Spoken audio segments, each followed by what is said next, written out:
Hey guys, welcome to the Liberal Hive Mind, a channel solely focused on exposing the abundant hypocrisy of the left. Well, I guess there's a message to this clip, at least a message that I'm gathering. What I'm seeing here is MSNBC cutting the cord on Karine Jean-Pierre. And really, it tells you everything you need to know about this fake left-wing ecosystem. Remember back in the day when Jen Psaki bailed at the perfect time? She left that sinking Biden White House ship. Well, Democrats were still riding on a high, and so they rolled the red carpet for Jen Psaki, gave her a primetime show, the whole apparatus.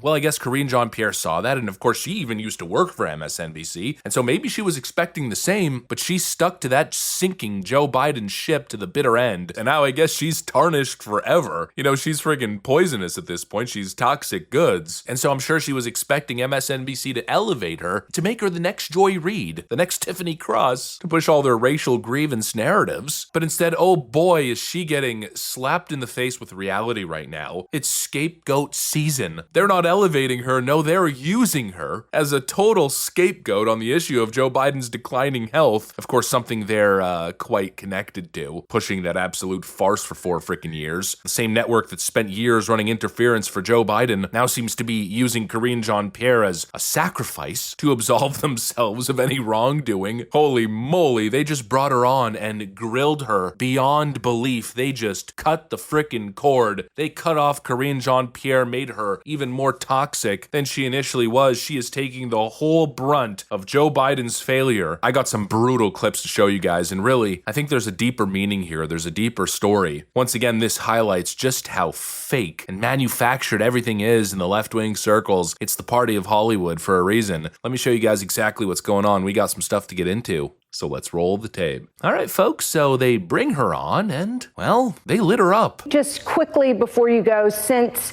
you were talking about the difference in being at the podium and then now in your personal capacity, the special counsel Robert Hur, when his report came out about President Biden and the classified documents, you stood from the White House podium, February 2024, and you said that his commentary was gratuitous, that it was unacceptable, and it didn't live in reality. And clearly the American public saw another side of Joe Biden's mental acuity during the summer's debate. Robert Hur was unemployable for a period because of the attacks from the Democrats and from the White House that you were at the podium leading. Have you apologized to Robert Hur? What I can say to you is I saw the president every single day. It wasn't one-offs. It wasn't once in a while. I saw him every day.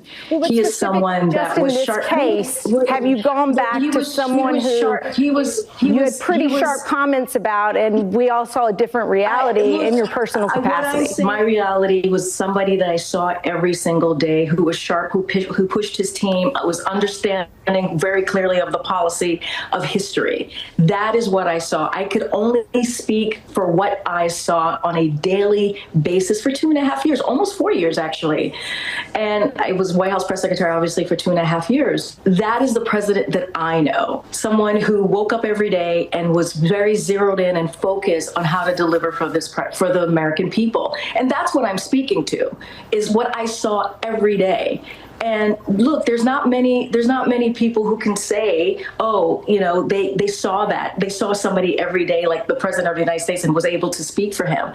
I'm able to do that. I was his White House press secretary. I was called into the Oval Office on a daily basis. I traveled with him for 95% of the time. And so I'm speaking for myself here. I'm speaking for what I saw. And that was why I pushed back. And I'm thinking, what a stark difference. They used to bring Karine Jean-Pierre on when it was very evident still that Joe Biden's health was declining, but they used to uplift her, right? Oh, it's the greatest press secretary of all time, and did I mention she's black and a lesbian? Ooh, she is a historic trailblazer. And they never hit her with any questions, any real questions, but now all of a sudden they want to engage in real journalism. I wonder why that is. Suddenly they're asking her sharp questions. Suddenly the tone is professional and prosecutorial, and I guess they want us to give them credit, right? Oh, wow, great job, MSNBC, for finally engaging in journalism. But give me a freaking break. That's that's not what's happening here. If they had this exact energy grilling Karine Jean-Pierre when it mattered, then I'd give them credit. But what this is an attempt at cleansing themselves. It's not editorial courage. They're trying to throw her under the bus, knowing that she's out of her depth, obviously. She's a pawn. She's always been a pawn. She's expendable. And so they're using her now as a human shield, right? She's the problem, not us. Oh, Karine Jean-Pierre, why did you lie for those 4 years, absolving themselves of all the lies that they told, that they platformed for 4 years of Joe Biden's failing health? Joe Biden was never okay. It was clear since day one, yet they lied to the American people day in and day out throughout that entire administration, and now they want to pretend as if, no, they were never on that side. Again, it just shows how fake Democrat politics can be. Everybody is a tool to be used. At first, Karine Jean-Pierre's biggest tool was, of course, her identity, right? It's funny how things have changed. She used to be a historic trailblazer, like I was mentioning earlier, right? Ooh, Karine Jean-Pierre. She's even more impressive than Jen Psaki. Jen Psaki checked less boxes. Oh, she's a ginger woman. In the oppression Olympics, on the woke pyramid of oppression, she's not nearly as high as Karine Jean-Pierre is. A woman, a black woman, and a lesbian. That gives her 3 points, all the way to the top. If she had a disability, oh boy, she'd be on top of that frickin' pyramid. And so, of course, she was the most impressive character to ever do anything at the time, right? Just like Kamala Harris, by virtue of her characteristics, she was the most qualified, most impressive, most historic presidential candidate ever. But now, of course, they don't want to use her identity. No, that's no longer useful, especially,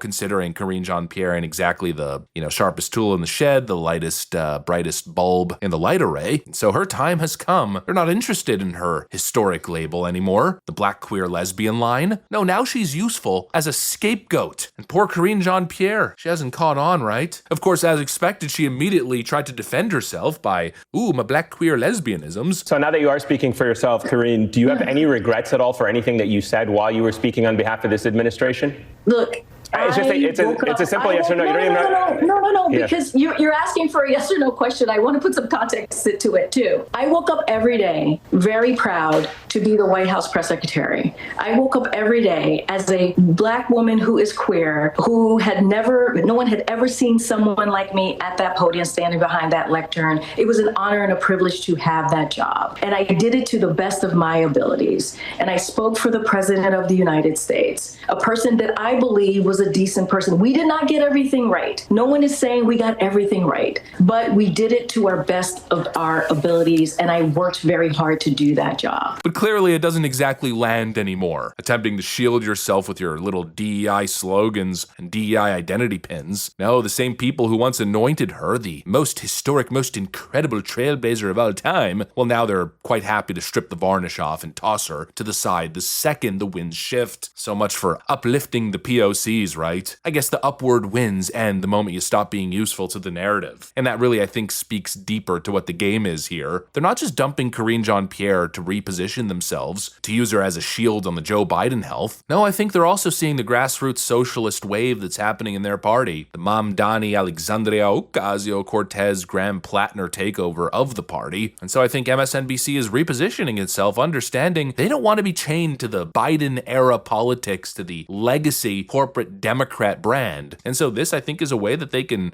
push themselves even further away from all that. Look at us. We pressed the former press secretary. We're not just mindless Biden shills. No, we're basically the Young Turks at this point. We're democracy now. We're avid viewers of Sam Cedar. Emma Vigeland, not only do I know her, I'm her biggest fan. She's so impressively intellectual. I can't believe those words just came out of my mouth. But yeah, it's obvious what's going on here, right? This is Democrat politics. It's fake. It's all socially engineered. It's all cliques and groups. It's all theater and clout. It's not about the ideas. It's not about credibility. In the moment you're no longer useful to them, they will drop you like a sack of frickin' potatoes and immediately realign themselves with whatever the next it thing is. At least that's everything I'm gathering from this very interesting MSNBC moment. Anyways, that's what I got for you guys. Thanks for watching, and I'll see you on the next one.